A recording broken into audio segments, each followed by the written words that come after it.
Bismillahirrahmanirrahim. Assalamualaikum warahmatullahi wabarakatuh. Assalatu wassalamu ala asrofil anbiya'i wal mursalin wa ala alihi wa sahbihi ajma'in amma ba'du. Pertama-tama marilah kita panjatkan puja dan puji syukur kehadirat Allah Subhanahu wa taala atas nikmat dan karunia-Nya kami bisa mempresentasikan materi melalui video ini. Salawat dan salam semoga tercurah kepada junjungan kita Nabi Muhammad SAW beserta keluarga, para sahabat, serta pengikutnya hingga akhir zaman. Nah, di kesempatan kali ini kami akan memaparkan materi tentang akuntansi dalam Islam. Adapun pokok-pokok yang kami akan bahas, yang pertama yaitu pengertian akuntansi dalam Islam, yang kedua kaidah-kaidah dasar akuntansi dalam Islam, yang ketiga yaitu karakteristik akuntansi dalam Islam, yang keempat tujuan akuntansi dalam Islam, yang kelima jenis-jenis akuntansi dalam Islam, yang keenam prinsip-prinsip dasar akuntansi dalam Islam, dan yang ketujuh yaitu bidang penerapan akuntansi dalam Islam. Baiklah, jadi ada 7 pokok pembahasan yang kami akan jelaskan melalui video ini. Semoga teman-teman bisa memahami apa yang kita jelaskan. Perkenalkan, nama saya Jihan, NIM 1951201186. Baik, pengertian akuntansi dalam Islam. Dalam istilah Islam yang menggunakan istilah Arab, akuntansi disebut sebagai musahabah, memiliki 2 pengertian pokok, yaitu musahabah dengan arti musalah atau perhitungan dan musyakah atau perdebatan. Kemudian dilanjutkan dengan pembahasan yang sesuai dengan catatan perbuatannya.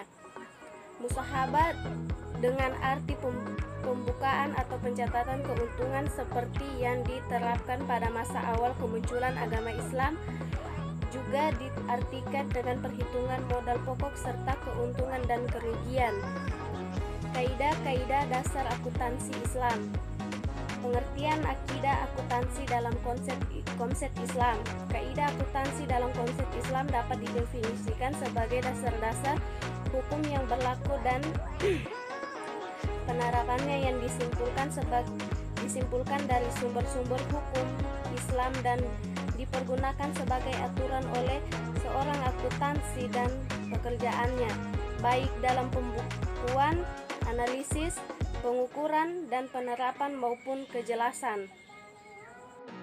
Assalamualaikum warahmatullahi wabarakatuh. Perkenalkan, nama saya Lala Oliviana, NIM 1951201995. Karakteristik akuntansi Islam: menggunakan nilai-nilai etika, timbulnya perilaku etis, bersikap adil terhadap semua sebagai dasar penggunaan akuntansi, memberikan arah pada atau stimulas timbulnya perilaku etis, menyeimbangkan sifat egoistik dengan altruistik, mempunyai kepedulian terhadap lingkungan. Karakteristik kualitas pada akuntansi syariah memiliki persamaan dengan karakteristik akuntansi konvensional dalam berbagai kerangka dalam akuntansi beberapa negara, termasuk manfaat laporan keuangan. Tujuan akuntansi syariah: perlindungan harta, eksistensi pencatatan ketika ada perselisihan, dapat membantu dalam mengambil keputusan, menentukan hasil-hasil usaha yang akan dizakatkan, menentukan dan menghitung hak-hak yang berserikat, menentukan imbalan, balasan, dan sanksi. Bismillahirrahmanirrahim. Assalamualaikum warahmatullahi wabarakatuh. Perkenalkan, nama saya Karniasi dengan NIM 195120. Saya akan menjelaskan bagian prinsip akuntansi dalam Islam. Nah, ada 3 prinsip. Yang pertama yaitu prinsip pertanggungjawaban. Konsep ini tidak asing di kalangan masyarakat muslim. Bagi kaum muslim, tanggung jawab adalah persoalan penting karena nantinya manusia akan mempertanggungjawabkan perbuatannya selama di dunia. Nah, prinsip kedua yaitu prinsip keadilan. Prinsip keadilan dalam akuntansi mengandung 2 pengertian. Yang pertama berkaitan dengan praktik moral, yaitu kejujuran. Yang kedua, kata adil bersifat fundamental. Nah, prinsip yang ketiga yaitu prinsip kebenaran. Prinsip kebenaran dalam akuntansi berkesinambungan dengan prinsip keadilan dalam mengakui, mengukur, dan melaporkan transaksi-transaksi ekonomi.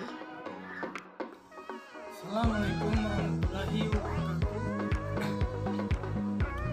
Nama saya Muhammad Iqbal, NIM 1951200213. Di sini saya akan menjelaskan bidang penerapan akuntansi Islam. Sebagai contoh, penerapan akuntansi Islam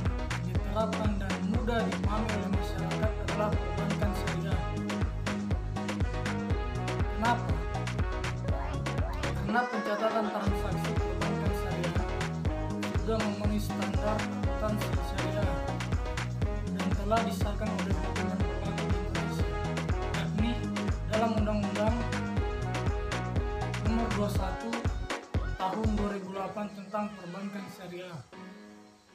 Sehingga ketika masyarakat menggunakan perbankan syariah, maka masyarakat secara tidak langsung telah mengenal sistem akuntansi Islam yang sesuai dengan syariat Islam. Perkenalkan, nama saya Jihan, NIM 19512018.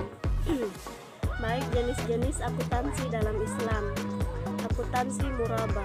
Murabah adalah akad jual beli atas suatu barang dengan harga yang disepakati antara penjual dan pembeli.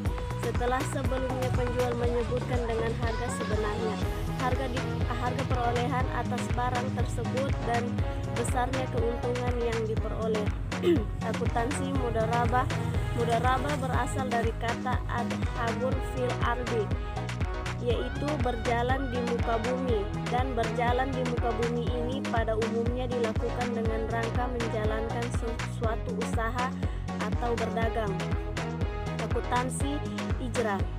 Ijrah adalah pemindahan hak guna atas suatu barang dan atas jasa, atas pembayaran upah sewa dan tanpa diikuti dengan pemindahan kepemilikan barang itu sendiri. Dengan perkataan lainnya, ijrah adalah mengambil manfaat atas suatu barang dengan jalan perhatian sewa atas upah sejumlah tertentu. Akuntansi istisan. Bil-a istisan atau disebut dengan akad istisan adalah akad jual beli dengan bentuk pemasaran, pembuatan harga tertentu dengan kriteria dan persyaratan tertentu yang disepakati antara pemesan, pembeli, dan penjual. Istisan adalah suatu bentuk akad istisan antara pemesan dengan pembeli. Kemudian untuk mengetahui kewajibannya kepada mustahir, penjual melakukan pihak lain sebagai sihin. Itulah 7 pokok penjelasan dari materi akuntansi dalam Islam. Jika ada kata-kata dari kami yang salah, kami mohon maaf yang sebesar-besarnya, dan kami akan akhiri presentasi kali ini dengan sebuah pantun. Makan pagi dengan ikan rasanya asin, terima kasih kuucapkan sudah seksama mendengarkan. Wassalamualaikum warahmatullahi wabarakatuh.